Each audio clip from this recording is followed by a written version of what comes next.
முத்துவால மனோஜுக்கு இருந்த ஒரு பெரிய குழப்பத்துக்கே இப்போ தீர்வும் கிடைக்கிது. அதாவது இங்கே மனோஜ் ரொம்ப நைட்டில் வந்துட்டு மாடியில் ஏறி உட்காந்து ரொம்ப கவலைப்பட்டுக்கிட்டு இருக்காங்க. என் ட்ரிங்க்ஸ் கூட பண்ணிட்டு இருக்க நேரத்தில் தான் முத்துவும் ரவியும் வராங்க. டேய் என்னடா இவன் தனியாக இங்கே பண்ணிட்டு இருக்கான், என்ன பண்ணிட்டு இருக்கான்னு தெரியலன்னு சொல்லி பக்கத்தில் வந்தா இங்கே மனோஜ் ரொம்ப புலம்பிட்டு இருக்காரு. டேய் என்னடாச்சு, 2 நாளாக நீயும் சரியில்லை தான், என்னடா நடக்குதுங்க அப்படின்னு சொல்லி கேட்க, என்ன நடக்குது அதெல்லாம் ஒன்றும் இல்லையே அப்படின்னு மனோஜ் சொல்ல, அதை கேட்டுட்டு இருக்க ரவியும் நீ சரியில்லைன்னு எனக்கு நல்லாவே தெரியும் மனோஜ், முதல்ல என்ன நடக்குது, நீ ஏன் இவ்வளோ கவலைப்பட்டு இங்கே உட்காந்து நீ மாதிரி ட்ரிங்க்ஸ் பண்ணிட்டு இருக்க, எப்போதும் நம்ம ஜாலியாக ட்ரிங்க்ஸ் பண்ணுவோம் அது வேற, ஆனால் நீ இப்படி என்ன நான் பார்த்ததில்ல ஏன்னு ரவியை சொல்ல, ஆமாண்டா என்னமோ இருக்கு, ஆனால் இவன் தான் நம்ம கிட்ட எதையோ மறைக்கிறான்னு சொன்னா மட்டும் நீ கஷ்டத்தெல்லாம் தீர்த்து வச்சுட்டு போறியா என்ன, நீ என்ன அந்த கடவுளா அப்படின்னு சொல்ல, நான் கடவுள் இல்லைனா ஆனால் முடிஞ்சா என்னால் நான் என்ன செய்ய முடியுமோ அதை செய்வேன் அப்படின்னு முத்துவும் சொல்றாங்க. ரவி கேட்குறாங்க, முதல்ல என்ன நடந்துச்சுன்னு அதை முதல்ல எங்ககிட்ட சொல்லு, அப்புறமா நாங்கள் என்ன ஏதுன்னு நாங்கள் முடிவு பண்ணிக்கிறோம்னு சொல்லும்போது அது நடந்த விஷயத்த ஒன்று விடாமல் எங்கள் மனோஜ் வந்துட்டு முத்துக்கிட்ட சொல்ல, முத்துவும் ரவி இதை கேட்டு ஷாக் ஆகுறாங்க.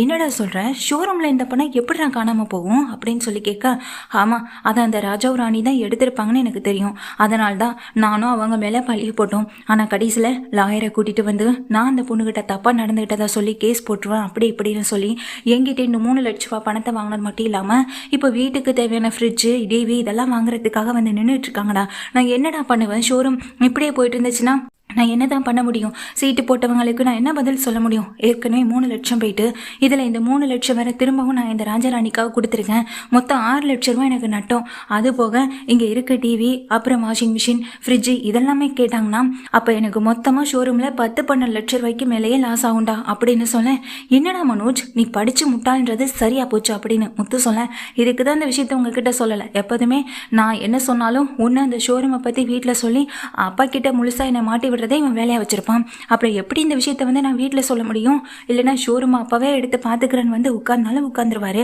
அந்த பயத்தில் தான் நான் எதையுமே சொல்லலை அப்படின்னு மனோஜ் சொல்ல, இதை கேட்டுட்டு இருக்க முத்த பாத்தியாட ரவி, இவனுடைய பயத்தை பாரு, நம்மளுக்கு பணம் எவ்வளவுனாலும் நம்மளை விட்டு போகலாம், நம்ம யார்கிட்ட வேணாலும் ஏமாறலாம், ஆனால் ஷோரூமை மட்டும் நல்லா நடத்தணுன்ற மாதிரி ஒரு முடிவெடுத்து அதை கையிலே வச்சுக்கணும்னு நினச்சா எப்படா முடியும்னு சொல்லி கேட்கும்போது முத்து கேட்குறது சரிதானுன்னு சொல்லி ரவியுமே மனோஜ்கிட்ட கேட்குறாங்க.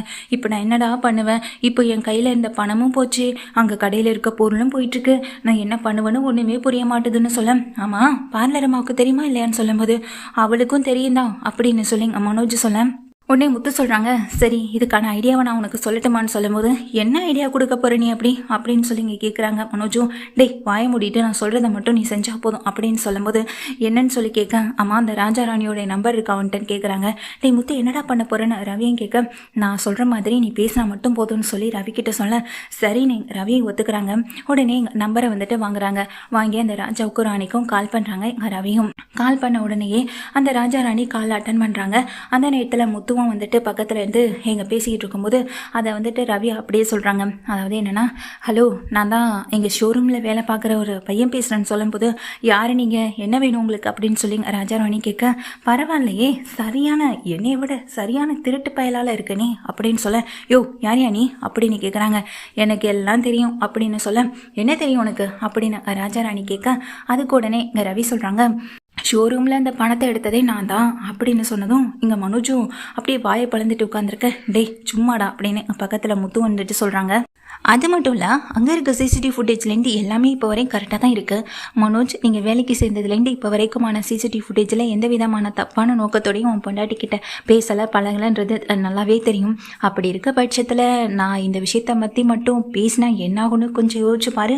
பொய்யான ஒரு பழியை போட்டு பணம் அப்புறம் அது இதுன்னு பிடுங்கிறது, லாயரை கூட்டிகிட்டு வரதுன்னு இப்படி ஏகப்பட்ட கேஸை உன் மேலே போட முடியும். என் மேலே மட்டும் திருட்டு பழி மட்டும்தான் விழும், ஆனால் உன் மேலே என்னென்ன கேஸெல்லாம் விழுன்னு கொஞ்சம் யோசிச்சு பாரு அப்படின்னு சொன்ன உடனே, சரி இப்போ உனக்கு என்ன வேணும், நீ சொன்ன மாதிரி நான் உனக்கு நீ கேட்டது மாதிரி அந்த ஷோரூம்லேருந்து என்ன தேவையோ அதை நான் செய்கிறேன்னு சொல்ல, டபுளா மட்டும் வாங்கினா பார்த்தாது, உங்ககிட்ட அந்த மனோஜ் கொடுத்த 3 லட்சத்தில் எனக்கு பாதி அமௌண்ட் வந்தாகணும் அப்படின்னு ரவி கேட்குறாங்க. சரி நீ கேட்குற மாதிரி நான் தந்துடுறேன்னு ராஜாவும் சொல்ல, கடைசி வரைக்கும் நீ உன் பொண்டாட்டியை பற்றி உன் பொண்டாட்டியை பற்றி நீயே தப்பாக பேசினது உனக்கு அசிங்கமாக தெரியவே இல்லை. சொந்த பொண்டாட்டியை வச்சுட்டு இப்படி பணத்தை விடுங்கிறியே, இதுதான் இருக்கிறதுலே ரொம்ப கேவலம். திருட்டை விட இதுதான் ரொம்ப கேவலம்னு சொல்கிறாங்க. ரவி, உனக்கு தேவையில்லாத விஷயம். என் மனைவியை பற்றி எனக்கு நல்லா தெரியும். அதே போல் அந்த மனோஜ் முட்டாளுன்றதும் நல்லா தெரியும். அதனால தானே அவன் மேலே பழியை போட்டு இப்படி நான் பணத்தை வாங்கிட்டு இருக்கேன். உனக்கு என்ன தேவையோ அதை நான் கொடுத்துறேன். அதை விட்டுட்டு தேவையில்லாமல் என்கிட்ட இந்த மாதிரி பேசுகிற வேலை வச்சுக்காது அப்படின்னு சொல்ல, எப்போ நீ எனக்கு பணத்தை கொண்டு வந்து கொடுப்பேன்னு சொல்லி கேட்குறாங்க. நீயே டைம் சொல்லு, எந்த இடம்னு சொல்லு, நான் வந்து கொடுத்துறேன்னு அங்கே ராஜாவும் சொல்ல சரின்ற மாதிரி இங்கே ஒத்துக்கவும் செய்கிறாங்க. இங்கே முத்து, ரவி, மனோஜ் இவங்க 3 பேரும் பிளான் பண்ண மாதிரி அந்த ராஜா ராணி இங்கே முத்துவோட வழியில் சிக்கவும் செய்கிறாங்க. அடுத்த நாள் ரவி என்ன பண்ணுறாங்க, அந்த இடத்துக்கு வந்துட்டு வர சொல்கிறாங்க. அதனால் ராஜா ராணி வந்துட்டு தங்கிட்டு இருக்க பணத்தில் கொஞ்சம் பணத்தையும் எடுத்துக்கிட்டு நேராக அந்த இடத்துக்கு போகவும் செய்கிறாங்க. ரவி வந்துட்டு முகத்தில் மாஸ்க் போட்டுட்டு அமைதியாக தனியாக நிற்கும் போது, யார் நீ தான் அந்த ஷோரூமில் வேலை பார்க்குறவனான்னு சொல்லி கேட்குறப்போ பின்னாடியே இருந்து போலீஸ் வந்து 2 பேருமே லாக் பண்ணிடுறாங்க. சார் இவங்க தான் சார், பிடிச்சிட்டு போங்கன்னு மனோஜ் முத்து வந்து நிற்க, அது மட்டும் இல்லாமல் இவங்க எங்ககிட்ட பேசினதுக்கான ஆடியோ ப்ரூஃப் கூட இருக்கு. ஆடியோ ப்ரூஃப் இல்லாமல் இவங்க எப்படி இங்கே வந்திருக்க முடியும்? நேற்று கால் பேசினதுக்கான எல்லா ரெக்கார்டையும் நாங்கள் பண்ணி வச்சுருக்கோன்னு சொல்லும்போது ராஜா ராணி வசமாக சிக்கிக்கவும் செய்கிறாங்க. ஸ்டேஷனில் வந்து ஒரு கம்ப்ளைண்ட் எழுதி கொடுத்துட்டு போங்கன்னு சொல்ல, தேவையில்லாமல் என்கிட்ட வச்சுக்கிட்டா இந்த மாதிரி தான் நீங்கள் போய் சேர வேண்டியதாக இருக்கும்.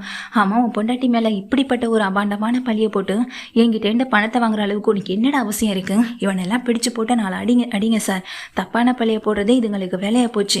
யார் என்ன சொன்னாலும் நம்புவாங்க நினைப்பு, அப்படித்தானே அப்படின்னு மனோஜ் திட்டம். ரவி முத்துவும் கூட சேர்ந்து தான் திட்டுறாங்க.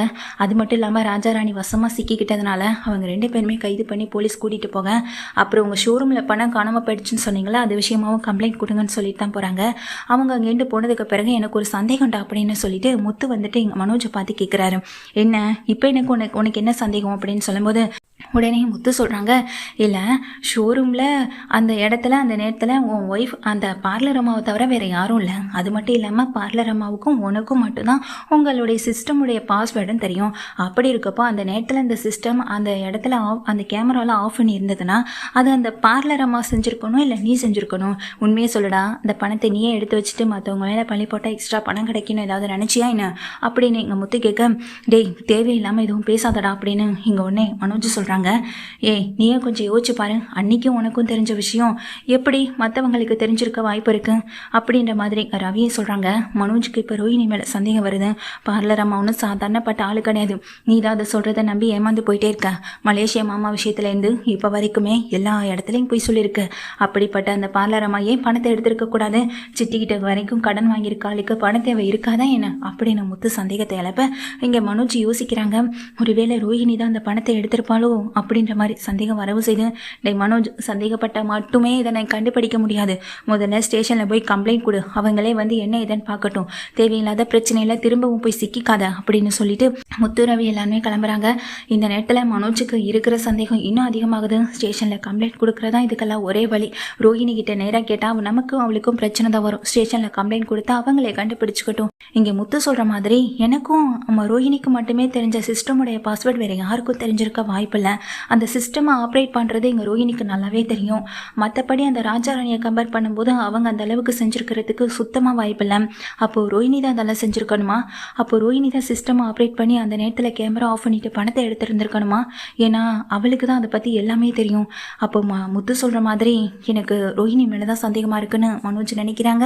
அது மட்டும் இல்லாமல் ஸ்டேஷனில் கம்ப்ளைண்ட் கொடுக்கறதுக்கான எல்லா ஏற்பாடுகளையும் பண்ணிடுறாங்க. ரோஹிணிக்கே தெரியாமல் ரோஹிணி இப்போ வசமாக சிக்கவும் செஞ்சுட்டாங்க. போலீஸ் ஸ்டேஷனு அப்படி இப்படின்னு எங்கள் ரைடு வரும்போது இங்கே ஷோரூமுக்கு வந்துட்டு விசாரிக்கும் போது தான் ரோஹிணி சிக்கிறதுக்கான வாய்ப்பு நிறையவே இருக்குது.